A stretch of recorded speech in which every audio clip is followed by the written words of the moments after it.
À peu près tout le monde sait que pour s'enrichir, il faut abandonner certaines choses. Dans cette vidéo, je me propose de partager avec toi 7 choses que j'ai sacrifiées dans ma vie parce que je voulais gagner davantage d'argent. Parce que j'ai fini par comprendre que ces choses-là étaient incompatibles avec la richesse et donc il m'était impossible d'atteindre des résultats financiers conséquents si je maintenais ces choses dans ma vie. Et il se trouve qu'aujourd'hui, à force de passer du temps avec des gens que je forme, je me rends compte que beaucoup de gens sont englués dans chacune des 7 choses que je vais te lister dans cette vidéo. Il y a donc de fortes chances que toi qui écoutes cette vidéo en ce moment sois pleinement concerné par une ou plusieurs de ces choses-là. Et la mauvaise nouvelle, c'est que tant que tu les garderas dans ta vie, il y a de très faibles chances que tu puisses passer à des niveaux supérieurs de revenus.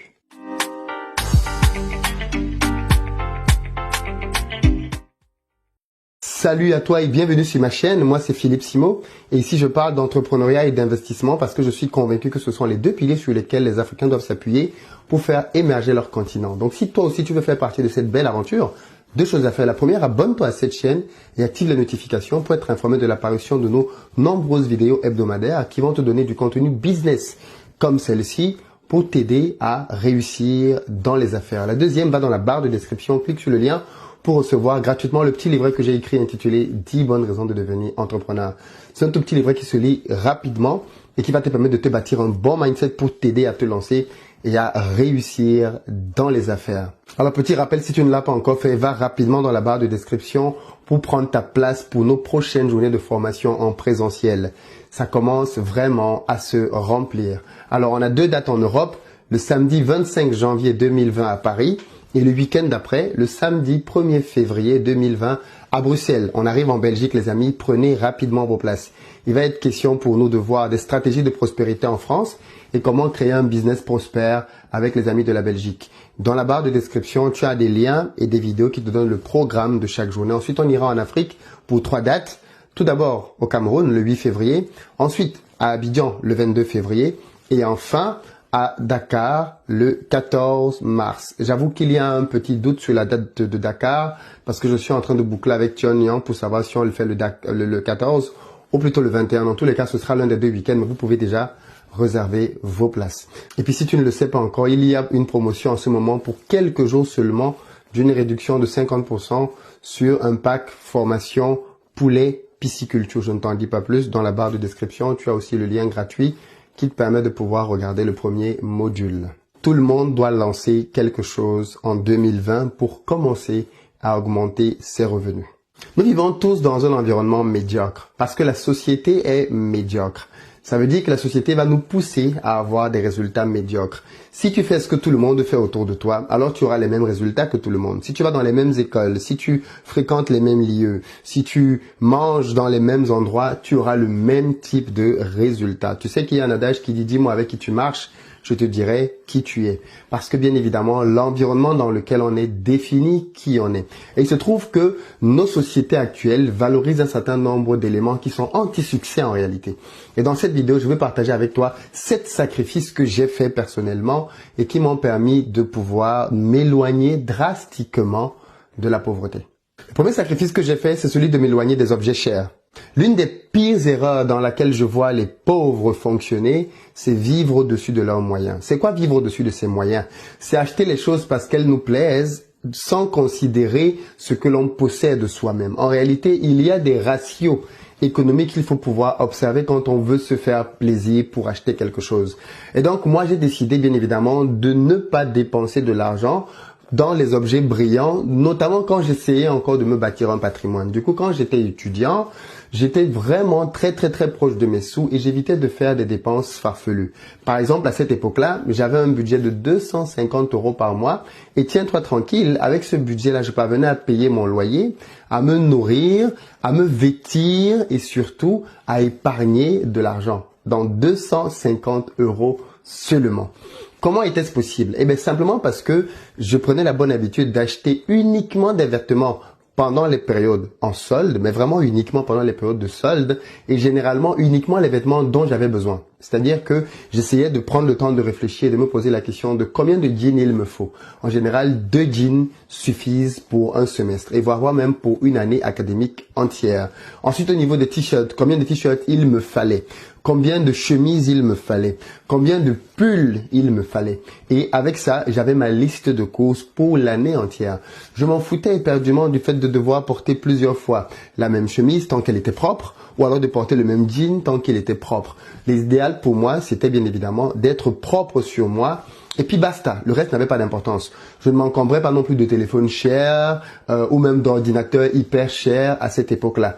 Parce que bien évidemment, ce qui importait pour moi, c'était d'épargner au maximum. Et ça, c'est un piège dans lequel beaucoup de gens tombent tout le temps. Vouloir acheter des choses chères. Et tu vas voir beaucoup de nos jeunes qui sont encore, même en études, qui dépensent des fortunes pour impressionner des gens ou alors simplement pour se sentir beau ou belle. Et tu vas voir des gens qui vont épargner beaucoup d'argent pour aller s'acheter des perruques à 1000 euros, alors que l'on est encore étudiant et que cet argent-là, bien évidemment, met en mal même parfois la trésorerie juste parce qu'on veut se faire plaisir. Quand c'est pas des mèches, ce sont des sacs. Quand c'est pas des sacs, ce sont des vêtements ou ce sont des chaussures. J'ai compris très rapidement que toutes ces choses-là pouvaient attendre. En réalité, que je les ai maintenant ou dans 5 ans, ça ne changeait rien du tout. Donc à quoi ça sert de mettre à mal et d'hypothéquer mon avenir maintenant, alors que dans 5 ans, il y aura toujours de nouveaux gadgets qui me plairont tout autant que ceux qui me plaisaient il y a 5 ans auparavant. Le premier sacrifice donc que j'ai fait, c'était de dire non au bling bling. Le deuxième sacrifice que j'ai fait, c'était de dire non aux femmes, non aux copines. Et je sais que là, je perds plusieurs personnes. Mais ce sont les sacrifices que moi, j'ai fait. Pourquoi est-ce que j'ai dit non aux femmes et non aux copines? Simplement parce que pour moi, c'était pas vraiment compatible avec les objectifs que je me fixais dans ma vie. J'avais besoin d'être focus dans mes études. Je suis arrivé en France pour valider mon diplôme d'ingénieur, trouver une situation de vie favorable pour pouvoir soutenir ma famille au pays. Je suis pas venu en Europe pour chercher une femme. Je suis pas venu en Europe pour faire le tour de tous les bars et de rencontrer toutes les filles possibles, blanches, noires, jaunes, vertes. C'est pas pour ça que je suis venu en Europe. Donc j'ai essayé de me souvenir à chaque fois de pourquoi est-ce que tu es là. Et j'ai toujours su, pareil qu'avec les vêtements, il y a un temps pour tout. Il y a un temps pour s'amuser, un temps pour être sérieux, un temps pour s'amuser, un temps pour chaque chose dans la vie. Et donc, pendant le moment où je n'avais pas grand-chose, c'était pas le temps pour moi de me distraire avec une femme à mes côtés. Pendant ce moment-là, j'étais focus sur mes études, mais vraiment focus sur mes études et focus sur le fait de gagner de l'argent. Parce que bien évidemment, je devais payer ma scolarité, envoyer déjà de l'argent au pays quand j'étais encore étudiant et penser à lancer des business. J'avais déjà ce genre d'idéologie-là quand j'étais étudiant. Et donc pour moi, je n'avais pas de temps ni d'énergie à consacrer à une relation. Alors que mon énergie, je devais la consacrer à mes études. J'étais dans mon cycle d'ingénieur, donc ça prend beaucoup de temps ça. Et puis, je suis parvenu à valider toutes mes matières sans jamais reprendre. J'ai même pris des matières en plus pour pouvoir compacter mon temps d'études parce que je voulais aller rapidement dans ce cycle d'études-là. Et donc, franchement, c'était pas le moment pour moi d'aller dans une relation à gauche, à droite, ainsi de suite. Parce que j'estimais, et je le voyais bien, que c'était une distraction, c'était une perte de temps, c'était des clashs de temps en temps parce que j'avais bien des copains à moi qui avaient des copines et je voyais le temps que ça leur prenait, l'énergie qu'ils mettaient à ça et au final, j'estimais que ce n'était pas productif pour moi de me lancer dans ces histoires-là. Parce qu'il faut se dire la vérité. Une histoire de cœur, c'est quelque chose qui prend du temps. Une relation, c'est consommateur en termes d'énergie. Bien évidemment, quand tu es dans le bon cadre et que tu es disposé à cela, il n'y a pas de problème. Mais quand tu es focus dans la vie et que tu es dans une phase de ta vie dans laquelle tu es en train de te chercher, je suis désolé de te le dire, cher ami, mais une femme ou même un homme à tes côtés, parfois peut être un boulet ou même simplement un frein énorme. Et ça, beaucoup de gens n'osent pas le dire de nos jours, mais moi je le dis parce que c'est par là que je suis passé, d'accord? Si tu me vois aujourd'hui, je suis marié, j'ai des enfants, je suis très heureux et très épanoui. C'est pas que les femmes ne m'attiraient pas ou que je les trouvais pas mignonnes, pas du tout. Il y avait de très très belles filles autour de moi.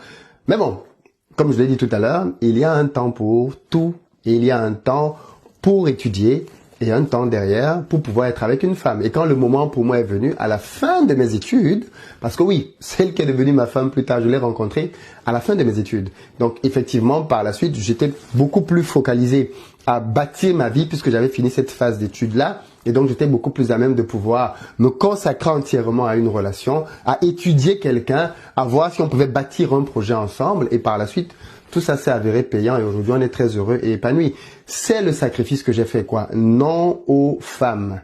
Malheureusement, je dis ça parce que je sais on est des hommes, pour ceux qui suivent là, qui sont des hommes, beaucoup d'entre nous, surtout dans la jeunesse dans laquelle nous sommes, pensent qu'on définit un homme à sa capacité à accumuler des femmes. Et ça, c'est juste l'une des pires choses que tu peux faire. Je ne citerai pas de nom, mais je pense que tu connais beaucoup de personnes, toi-même à ton niveau, très célèbres ou même moins célèbres, qui ont brisé leur vie à cause du sexe, à cause de femmes, à cause d'hommes, parce qu'ils n'ont pas su contenir leurs pulsions. Ils ont brisé l'œuvre de toute une vie. Ils ont passé leur vie à bâtir quelque chose avec un partenaire et au final, ils ont tout brisé. Pourquoi ? Parce qu'ils n'ont pas su s'abstenir, ils n'ont pas su se maintenir. Même quand tu es un homme ou une femme et que tu es marié, ça je vais te le dire aujourd'hui, il y a des moments dans lesquels il faudrait que tu apprennes à t'abstenir. Quand ta femme vient d'accoucher, je suis désolé, mais tu dois passer des mois parfois sans avoir de rapport avec elle. Comment tu fais à ce moment-là? Tu vas aller chercher ailleurs parce que tu n'es pas capable d'attendre 3 mois, d'attendre 2 mois, ainsi de suite. Comment tu fais? Parce que je vois déjà quelques-uns qui se disent « Oui, mais non, comment tu fais pour patienter autant ?» Eh bien, je suis désolé. La phase dans ma vie dans laquelle je me suis focalisé justement à autre chose qu'aux femmes a été aussi une phase dans laquelle j'ai appris à avoir le contrôle sur mon corps. Et j'ai lu tellement de livres et tellement de témoignages de personnes très influentes qui disaient que l'un des grands pièges de tous ceux qui veulent réussir, c'est le sexe.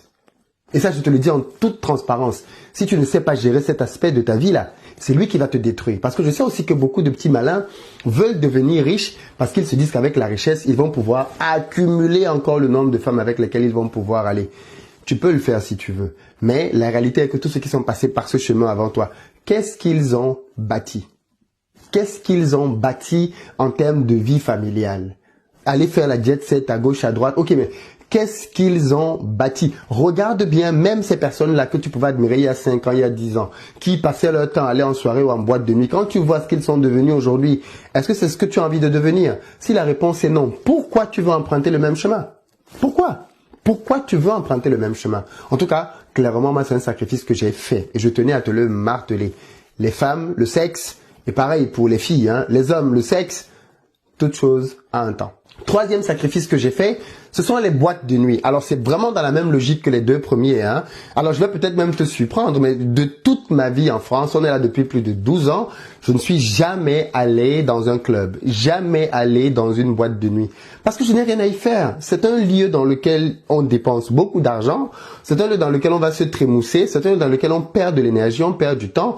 Tout ça est très précieux pour moi, tu vois. Et donc, j'estimais que je n'ai rien à foutre là-bas. C'est-à-dire, le samedi, le dimanche, j'ai des exercices à faire, j'ai des devoirs à faire. Si j'ai envie d'atteindre mes objectifs, de rapidement valider toutes mes matières, j'ai beaucoup de choses à faire. Et en plus, moi, j'allais jobber pour pouvoir gagner de l'argent. Donc, quand je rentrais, j'étais fatigué. J'avais pas le temps d'aller m'asseoir dans une boîte de nuit pour aller boire un whisky, boire ceci, boire cela, parce que je savais que ça ne m'avantagerait en rien du tout. Et ça, clairement, je m'en suis éloigné. Mais vraiment éloigné comme la peste. Et clairement, je me suis aussi éloigné de tous les gars et toutes les filles qui avaient pour mode de vie la boîte de nuit. Pourquoi? Parce que j'ai constaté simplement que depuis leurs études, alors attention, je ne dis pas qu'ils n'ont pas réussi leurs études parce qu'ils n'allaient pas en boîte de nuit. Si, certains ont réussi leurs études en allant en boîte de nuit. Mais j'ai considéré qu'économiquement parlant, et même de manière très simplement personnelle, ça ne m'apportait rien. Moi, j'aime faire des choses qui m'apportent quelque chose, des choses qui me font évoluer, des choses qui me font grandir. Aller en boîte de nuit ne m'apporte rien du tout. Mais vraiment rien du tout. Ceux qui disent que c'est un moyen de se distraire, c'est l'un des pires moyens de se distraire. Parce que les gens qui vont en boîte de nuit, généralement, boivent de l'alcool. Et quand tu bois de l'alcool, qu'est-ce qui se passe? Généralement, ils sont sous. Et qu'est-ce qui se passe quand tu es sous? Tu perds le contrôle. Et qu'est-ce qui se passe quand tu perds le contrôle? Tu fais des choses que tu regrettes. Je ne compte pas le nombre de filles qui ont fait des choses atroces parce qu'elles avaient bu un peu d'alcool, le nombre de filles même malheureusement qui ont été abusées parce qu'elles avaient bu de l'alcool dans ce genre de milieu-là. Donc franchement, je ne vois pas du tout et je ne voyais pas du tout en quoi est-ce que ce type d'endroit-là était profitable, quoi. Si je voulais m'amuser, rigoler avec des copains et tout ce que tu veux, je le faisais dans une ambiance maîtrisée. Chez moi ou chez un copain, on achète à manger, on se fait plaisir, on met de la musique, on chante, on danse, on est fatigué, on dort et le lendemain, la vie recommence.